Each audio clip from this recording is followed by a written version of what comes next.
Radhe Radhe to everyone.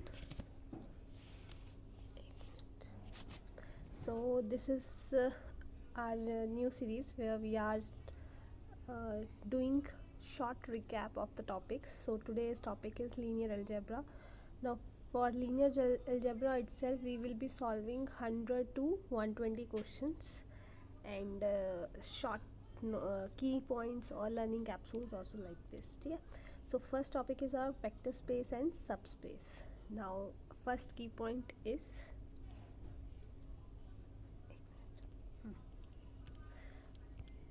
now the necessary and sufficient condition for a non-empty subset W of a vector space, this to be a subspace of W, वो इस तरह होना चाहिए.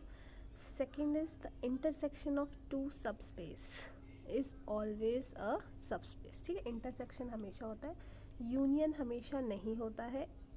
Union of two subspaces of a vector space is a subspace if one is contained in another. अगर एक दूसरे में contain हो तभी होता है, वैसे नहीं होता. The linear span of a non-empty subset S of a vector space W is a subspace generated by S. ठीक है, linear space होता है जो हमारा नॉन एम्प्टी सबसेट का, वो क्या होगा, ऑब्वियसली उन्हीं लीनियर कॉम्बिनेशन से कोई बनेगा हमारा लीनियर स्पेस, है ना. तो the set span is a subspace of V containing S. Span S is the intersection of all subspaces of V containing S. ठीक है, linear sum of two subspaces is also a subspace. जो linear sum होता है वो भी subspace होता है. Then basis and dimensions के लिए क्या हमारे लर्निंग कैप्सूल्स है. Every super set of a linear dependent, जो लीनियर डिपेंडेंट होता है हमारा, लीनियर डिपेंडेंट जो इसका सुपर सेट होगा वो भी लीनियर डिपेंडेंट ही होगा. Every subset of linear independent, linear independent का जो सबसेट होगा इससे जो छोटा होगा वो लीनियर इंडिपेंडेंट होगा. ठीक है. Now a subset S of a vector space V is said to be basis of V if it is linear. देखो अगर हमें किसी भी सबसेट को लीनियर बेसिस देखना है तो उसमें हम क्या देखेंगे, उसकी लीनियर इंडिपेंडेंस है वो कि नहीं, वो स्पैन करता है कि नहीं, और थर्ड चीज़ क्या है, कार्डिनलिटी. अगर इन तीनों में से कोई भी दो चीज़ें भी हमें मिल जाती है तो वो क्या आपका बेसिस बन ही जाएगा. ठीक है. Number of elements in a basis of a vector space is dimensions. ठीक है, बेसिस के जो नंबर ऑफ एलिमेंट्स होते हैं उनको हम डायमेंशंस बोलते हैं. Now basis of a vector space is not unique but number of elements, है ना, नंबर यूनिक होंगे लेकिन वो यूनिक नहीं है. 1 0 भी हो सकता है, 0 1 भी हो सकता है, इस नंबर सेम रहेंगे. स्टैंडर्ड बेसिस क्या होते हैं हमारे, 1 0 0 0 1 0 और 0 0 1. ठीक है. Now 1x x square is the standard basis for vector space of all polynomial over R. Now e1 e2 e3 is the standard basis of Rn over Rn over R.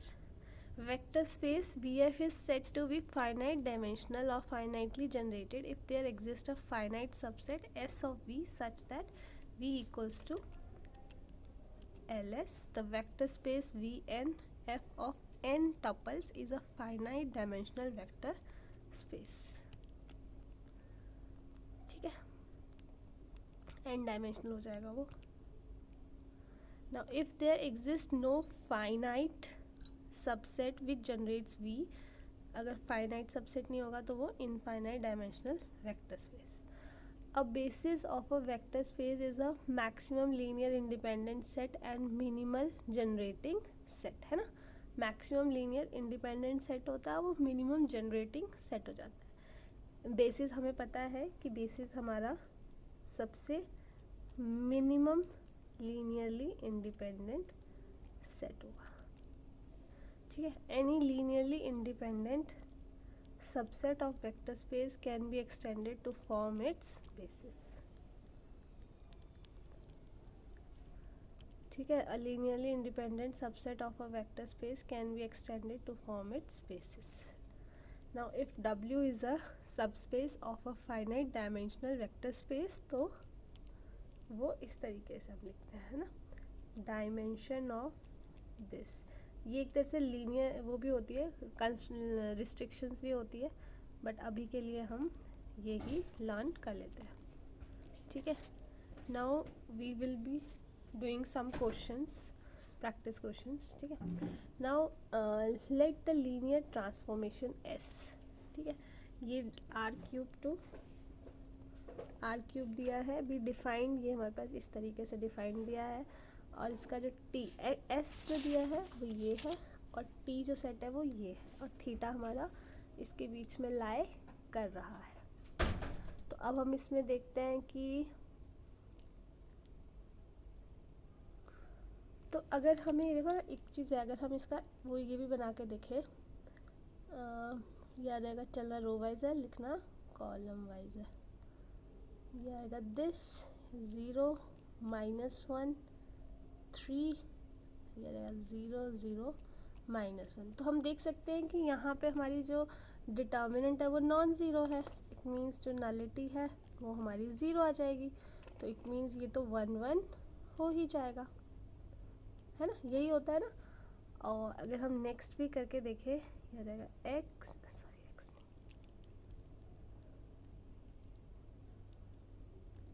आएगा इस तरीके से,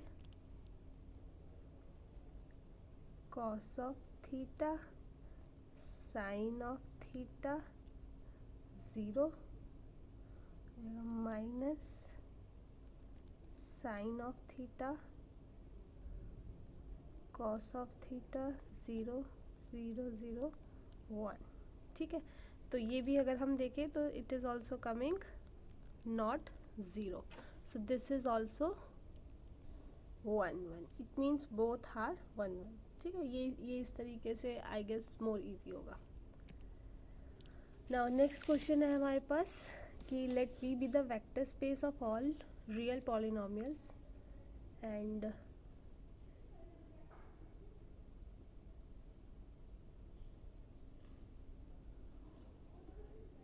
है ना, consider the subspace W spanned by, span हमारा ये कर रहा है t² प्लस t प्लस 2, और ये है t² plus this plus 5, then it is 5 this t plus 4, फिर ये है 2t² प्लस 2t प्लस 4, है ना। तो अगर मैं इसका भी एक मैट्रिक्स बनाऊँ, आई गेस वो ज़्यादा इजी रहेगा, है ना।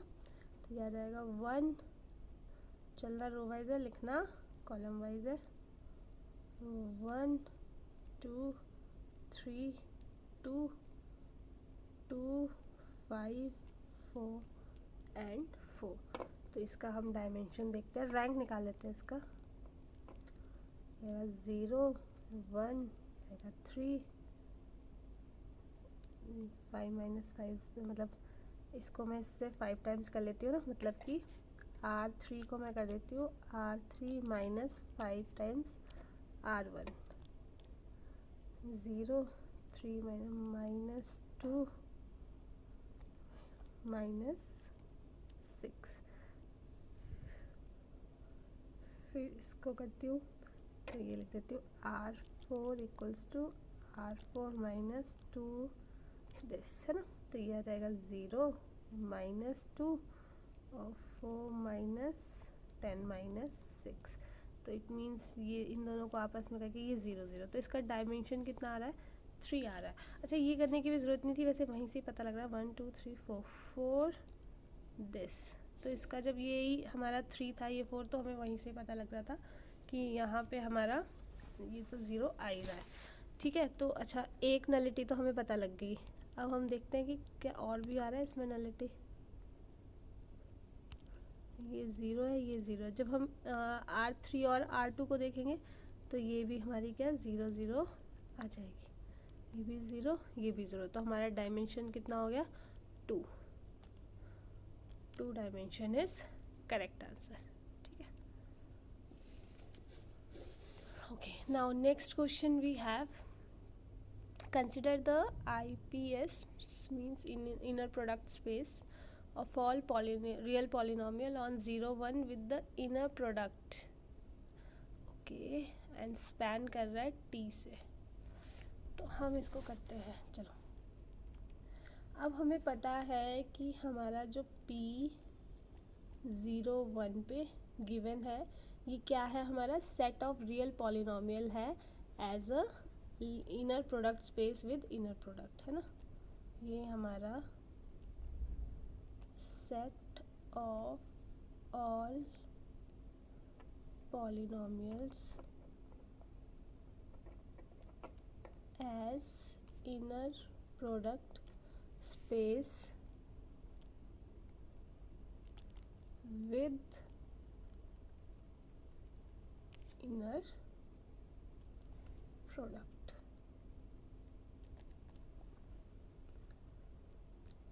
This we have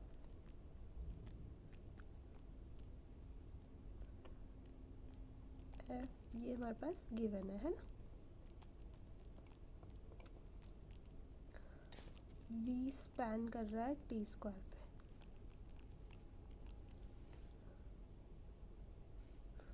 नाउ अब हमें निकालना क्या है, ये चीज़ निकालनी है ना। ये चीज़ पे हमें ये निकालना है।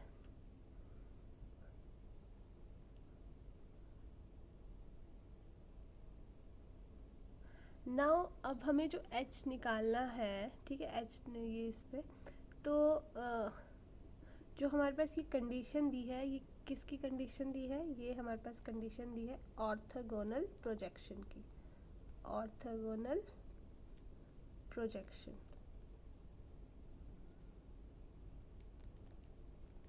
है ना। Orthogonal projection of 2t minus 1 on v, ठीक है। तो इसको अगर मैं एक छोटा सा डायग्राम बनाना चाहूँ तो कैसा बनेगा,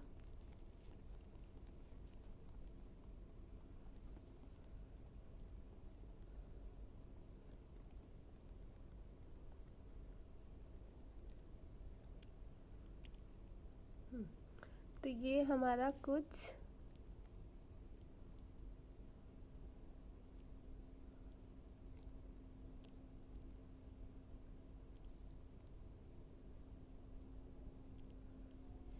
ये हमारा B, ये हमारा A, दिस ये h ऑफ t, और ये 2t माइनस 1, ठीक है। Now using triangle law of addition, OA BA plus OB, ठीक है। ये हमारा ट्राइंगल लॉ ऑफ एडिशन है, ट्राइंगल लॉ ऑफ एडिशन, है ना। ये हमारा आएगा h this plus v of a 2t minus 1,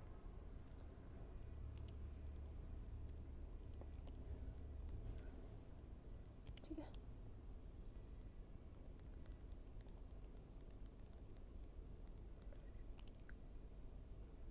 now हमारा ये चीज़ आ गई। अब हमारा जो BA है उसको हम ऐसे लिख सकते हैं 2t minus 1 minus h of t, और OA जो है हमारा वो है h of t equals to, ये हमारा दिया है टी स्क्वायर, है ना। अल्फ़ा एक स्केलर ले लेते हैं, अल्फ़ा टी स्क्वायर, है ना, और अल्फ़ा हमारा एक रियल नंबर है, ठीक है। Now BA is the vector perpendicular to all vectors lie on V, B A is perpendicular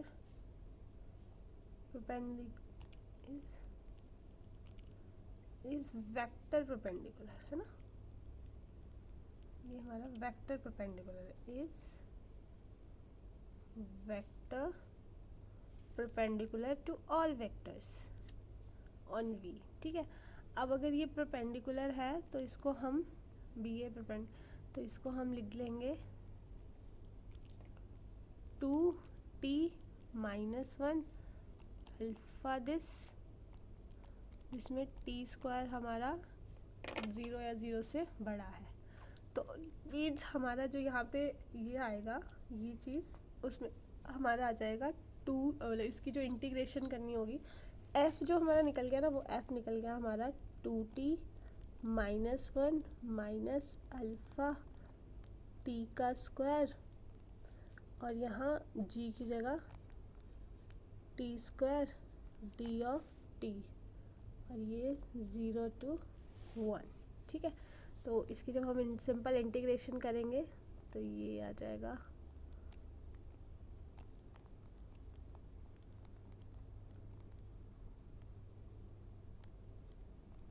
ठीक है, तो यहाँ से जो अल्फ़ा है 5/6। ठीक है, तो अब हमारा जो h ऑफ t है वो 5/6 टी का स्क्वायर। ठीक है, तो कौन सा ऑप्शन सही है, ए ऑप्शन इज करेक्ट ऑप्शन।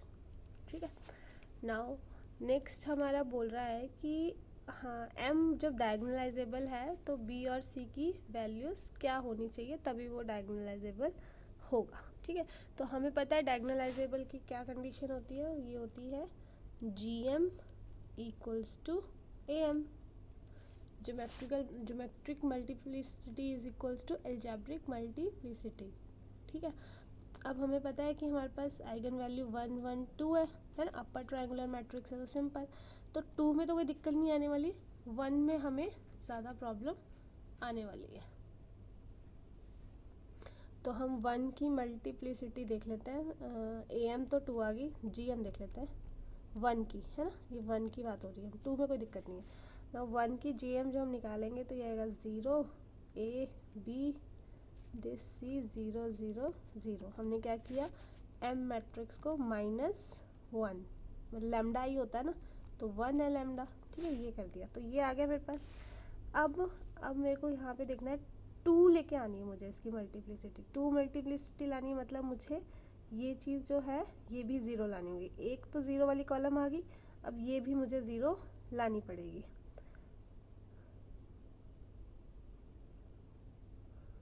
है ना,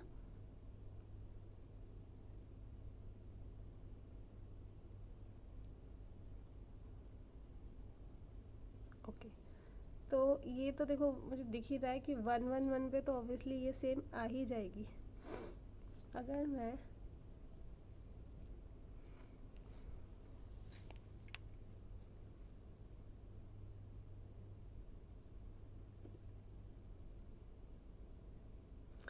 तो देखो आप इसमें ना सपोज भी कर सकते हो, बट मेरे अकॉर्डिंग तो अगर हम यहाँ पे इसका पर्टिकुलर का डिटर्मिनेंट ले ले तो ये क्या आ जाएगा,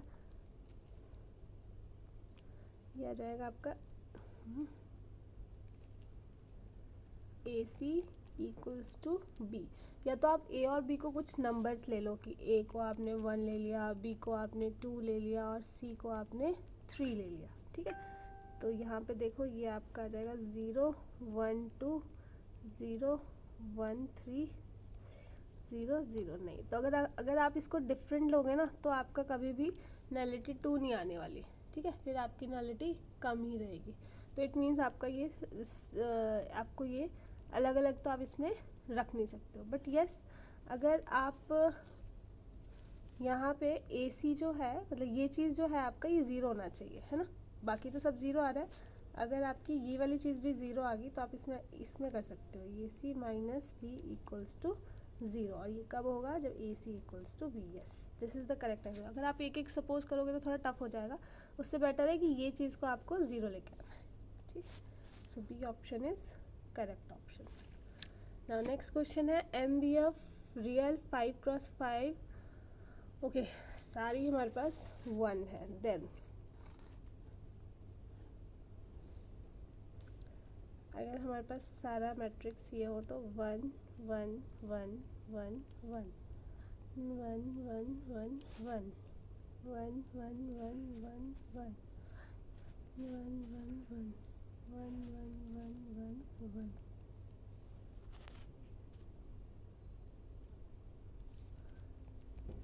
तो ये इसकी अगर हमारी आइगन वैल्यू देखो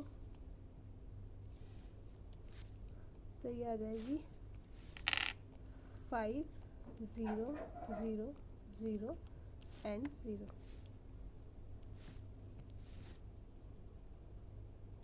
ठीक है, 5 0 0 0 0। और कुल मिला के हमारी जो इसकी वो भी आएगी कैरेक्टरिस्टिक, वो x -5 है ना, यही आ रही है। तो ये ऑलरेडी लीनियर है, अब इससे ज़्यादा कम तो क्या ही हो सकती। तो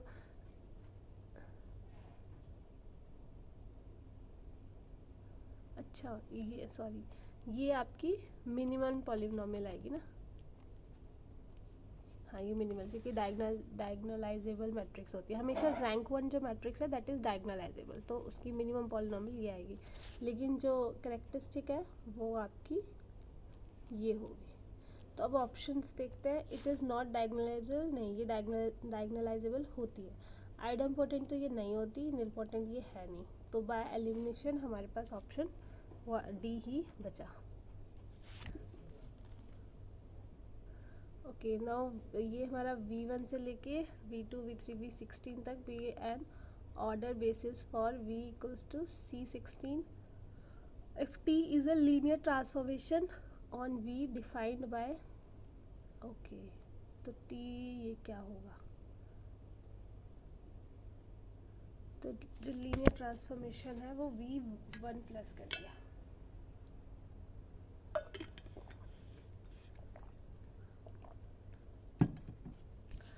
तो एक तरह से जो हमारा ये T आ रहा है ना, टी वी की बात करूँ मैं,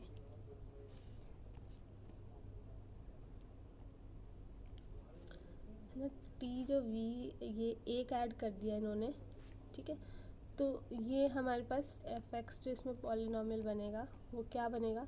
1 + x, क्योंकि एक एक आगे एक्सटेंड हो रहा है ना, square then x cube, it goes on to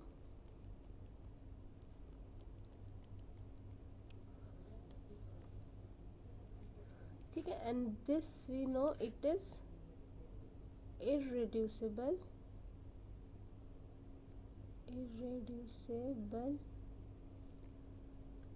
polynomial over Q। ठीक है, तो इसका मतलब कि जो T है आपका, और ये कंपेनियन मैट्रिक्स बनेगा हमारा एक तरह से, है ना, कंपेनियन मैट्रिक्स ये हमारा बन रहा है।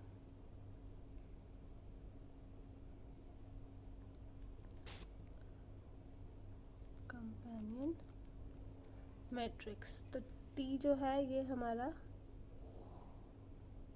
रेगुलर है, but it has no rational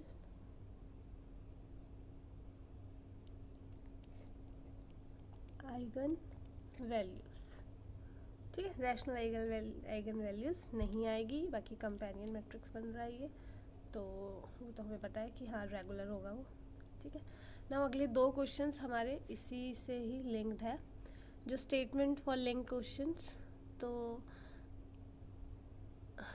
x1 + x2 + x3 - x1 x2 matrix with respect to the standard order. Okay, तो चलो इसका मैट्रिक्स वो बना देते हैं, 1 -1 -1 1 -1 दिस 1 0 -1। ठीक है, तो जब हम इसको निकालेंगे तो ये हमारा आ जाएगा lambda plus 1 and lambda square plus 1. It means eigen value -1 आ जाएगी, plus iota and minus iota, है ना। ये हमारी इसकी आइगन वैल्यूज़ आ जाएगी। ए ऑप्शन है ना, ए ऑप्शन की हमारी आइगन वैल्यूज़ जो है वो मैच हो रही है। Now the matrix is similar to a matrix which is,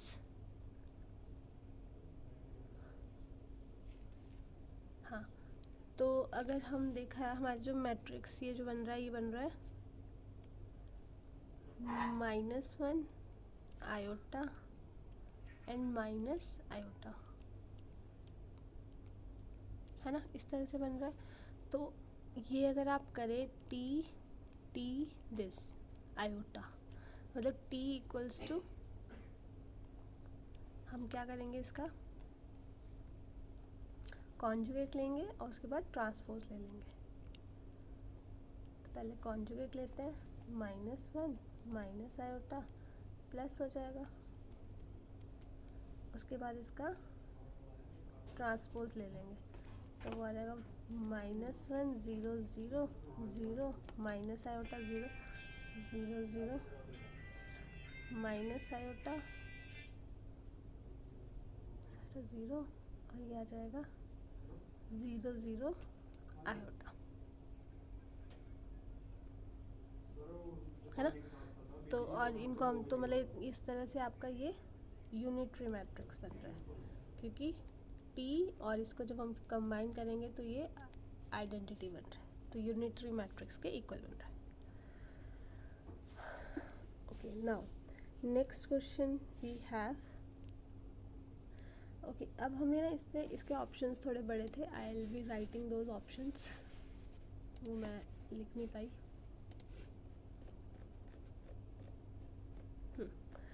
तो like this we have option, ये ऑप्शन से ज़्यादा इजीली हो जाएगा, that's why there is a need to write options. 0 2 0 0 0 0 2 1 0 0 0 0 2, ठीक है, A option. Then 1 0 0 0 0 2 1 0 0 0 2 this 0 0 0 2. Now C option 1 1 0 0 0 1 0 0 और ये आ जाएगा 0 0 2 1 0 0 0 2 और D ऑप्शन आएगा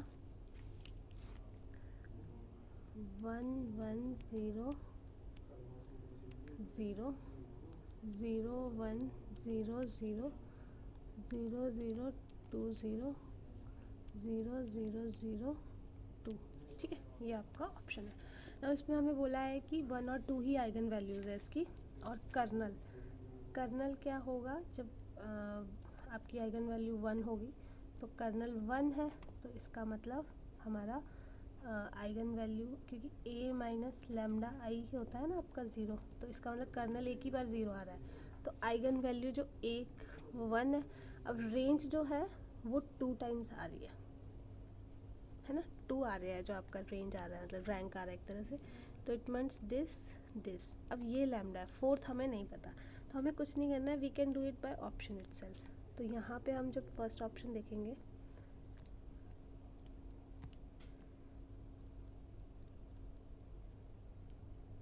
सो फर्स्ट ऑप्शन में जब हमने यहाँ पे 2 माइनस किया, मतलब ये चीज़ निकाली हमने रेंज, ये चीज़, तो यहाँ पे ये आ गया 1 0 0 0, ये 0 0 0 0 0 0 0 1 0 0 0, तो यस दिस इज़ मैचिंग। जब हम ये करेंगे तो ये मैच नहीं हो रहा रेंज, है ना। जब हम यहाँ से भी 2 माइनस करेंगे तो ये 0 आ जाएगा, -2, हाँ, तो सी भी मैचिंग हो रहा है। और जब हम यहाँ से 2 माइनस किया तो ये बी ऑप्शन तो कट गया। अब हम 1 माइनस करते हैं तो नलिटी आपकी 1 आनी चाहिए, है ना। तो yes A option is satisfying, B तो वैसे कट था, ये 0 आ जाएगा, हाँ। और ये यहाँ से 1 माइनस किया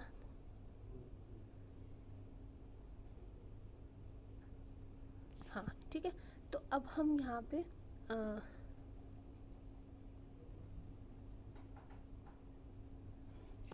मिनट, मैं कुछ गड़बड़ तो नहीं की।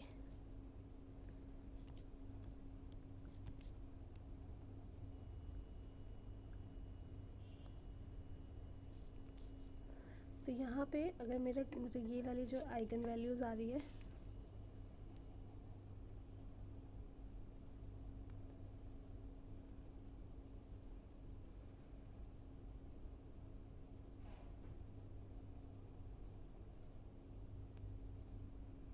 यहाँ पे अगर देखें तो मेरा जो GM आ रहा है विद रिस्पेक्ट टू 2 वो कितना है, 2 है।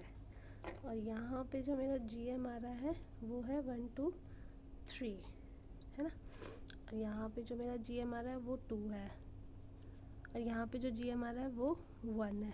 तो D ऑप्शन भी कट हो गया, B ऑप्शन भी कट हो गया। नाउ A और C में वी हैव टू सर्च। यहाँ पे हमारी जो GM है वो 1 है, ठीक है, और GM 2 C है। तो A option is correct option. मैंने GM ऑफ निकाला है 1 का और GM निकाला है 2 से, तो first option is correct. GM क्या होता है आपकी, एक तरह से नलिटी होती है A minus eigen value I time, ठीक है। Now question we have, let H be the subset of S cube consisting of all sigma belongs to S3 such that, trace हमारे पास गिवन है इस तरीके से, ठीक है। तो अब हम इसमें क्या करेंगे, पहले तो इसमें जो कॉन्सेप्ट यूज़ हो रहा है that concept is being said as that trace of a matrix is invariant under cyclic permutation of matrix multiplication. Means कि ट्रेस क्या होगा हमारा, इनवेरेंट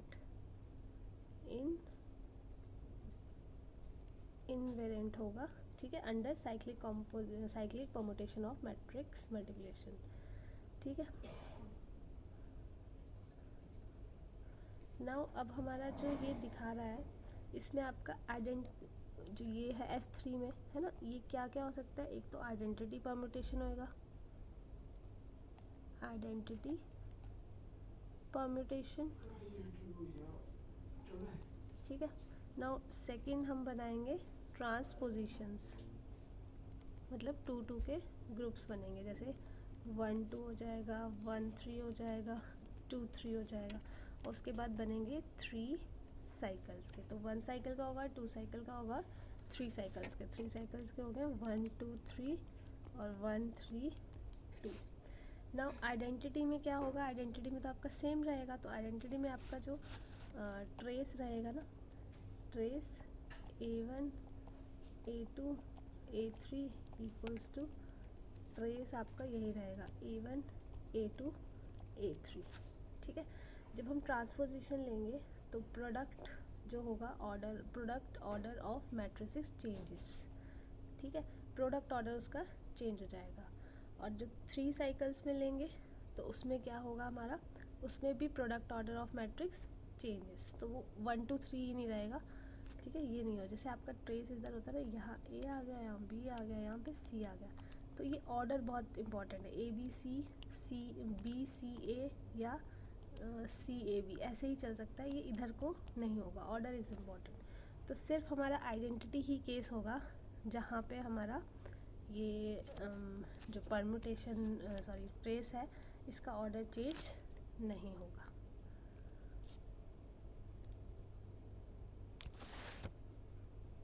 तो number of elements in G is 1 only. So I hope आपको समझ आया होगा। Thank you so much.